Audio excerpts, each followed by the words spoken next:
Good morning, guys. Ash here with Saved by Salvation. This morning we're going to be reading the book of Isaiah, chapter 9 and possibly 10. So I'm just going to jump right in. I hope everybody's having a great morning. It's absolutely beautiful where I'm at. I'm just going to get started. Chapter 9, Birth of the Prince of Peace.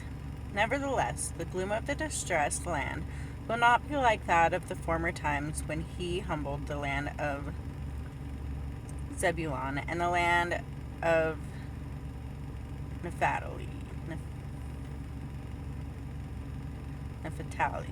Sorry if I say these wrong. But in the future he will bring honor to the way of the sea, to the land east of the Jordan, and to Galilee of the nations. The people walking in darkness have seen great light. A light has dawned on those living in the land of darkness.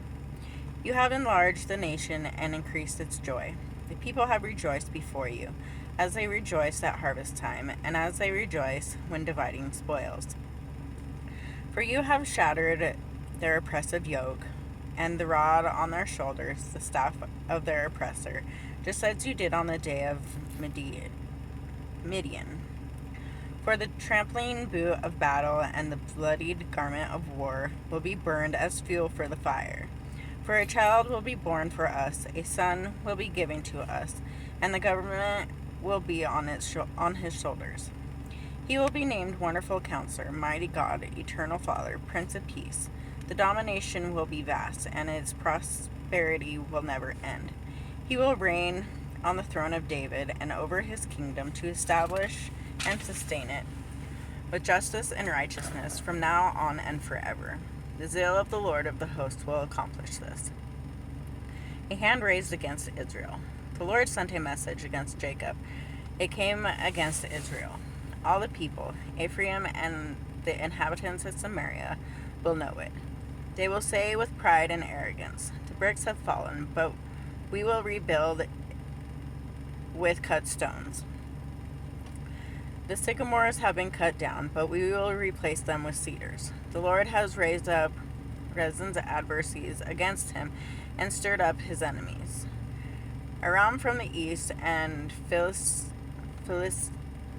Philistia from the west have consumed Israel with open mouths.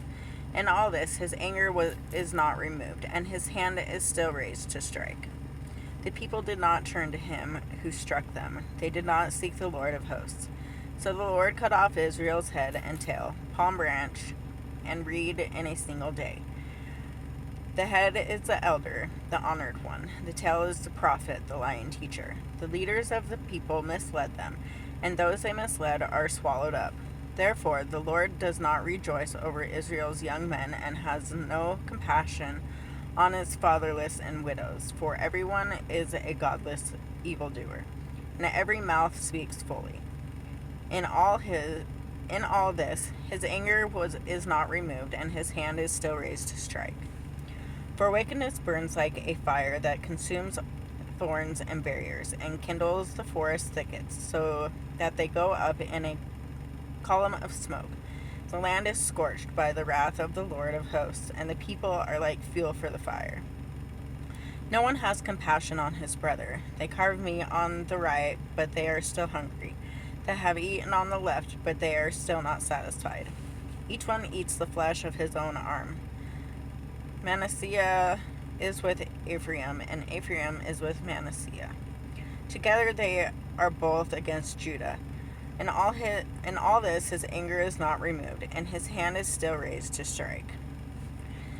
So that's chapter 9. Sorry, I'm just going to keep going through 10.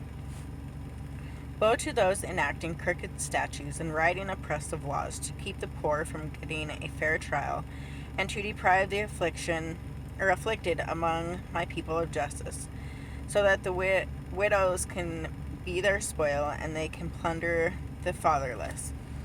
What will you do on the day of punishment, when devastation comes from far away? Who will you run to for help? Where will you leave your wealth? There will be nothing to do except crouch among the prisoners or fall among the slain.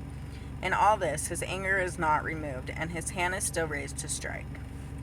Assyria, the instrument of wrath. Woe to Assyria, the rod of my anger. The staff in their hands is my wrath. I will send him against a godless nation. I will command him to go against the people designed for my rage, to take spoils and plunder, and to trample them down like clay in the streets.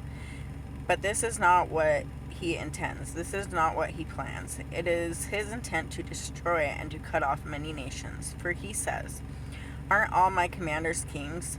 Isn't Kalano like Carchemish?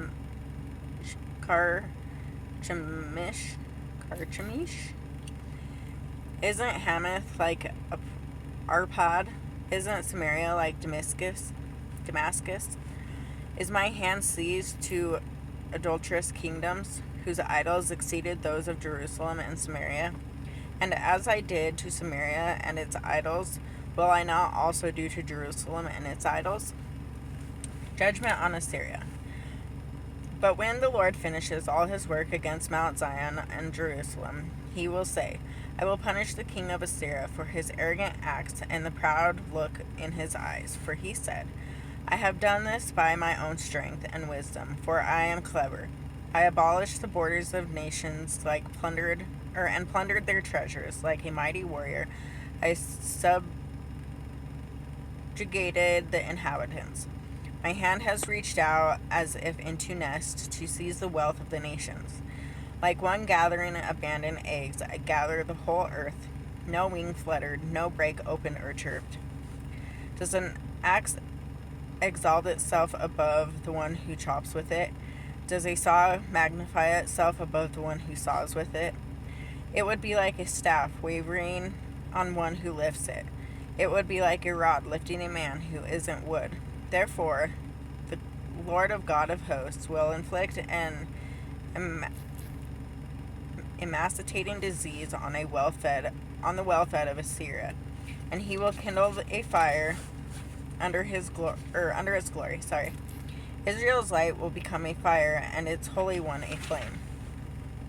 In one day it will burn up Assyria's thorns and thistles. He will completely destroy the glory of its forests and orchards, as a sickness consumes a person. The remaining trees of its forest will be so few in number that a child could count them. The remnant will return.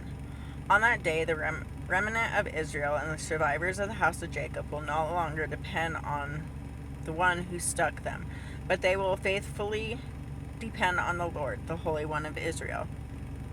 The remnant will return, the remnant of Jacob, to the mighty God. Israel, even if your people were as numerous as the sand of the sea, only a remnant of them will return. Destruction has been decreed, justice overflows. For throughout the land the Lord of hosts is carrying out a destruction that was decreed. Therefore the Lord of hosts says this, my people who dwell in Zion do not fear Assyria, though he strikes you with a rod and raises his staff over you as the Egyptians did. In just a little while my wrath will be spent and my anger will turn into their destruction.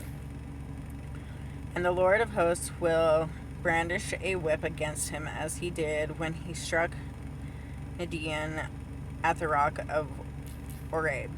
And he will raise his staff over the sea as he did in Egypt. God will judge Assyria. On that day his burden will fall from your shoulders and his yoke from your neck.